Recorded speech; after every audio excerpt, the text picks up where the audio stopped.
มาเดินนักเลงตอนเลยกินกระเพาะปลาแซ่บๆน้ำกันพากันเห็นคลิปนี้ตอนจากโมงเนาะอยู่ทางแนวคอมเมนต์มาบอกกันเด้อ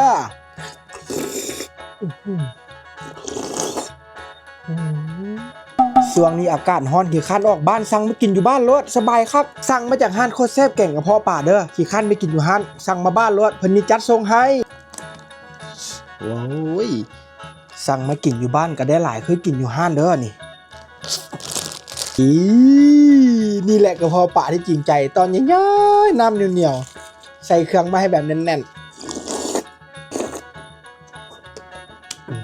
พอดีมีผักมาให้น้ำนะจ๊ะโรยหน้าเลยนี่น้ำหมักเพชรดองเจนใหญ่ผมหมักอ้วมันตายกว่าดูใส่มันตาลบ่หล่อเลยกระเพาะปลาย่อยๆตอนใหญ่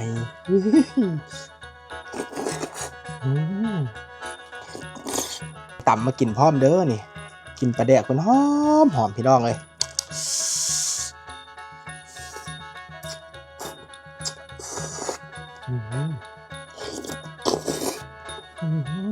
ไผ่ที่ข้านออกบ้านออกเฮือนบ่อยากออกจากห้องการแดดฮ้อนรถติดหรือว่ารถบ่มีน้ำมันสั่งไปกินโลดห้านโคตรแซ่บแกงกระเพาะปลา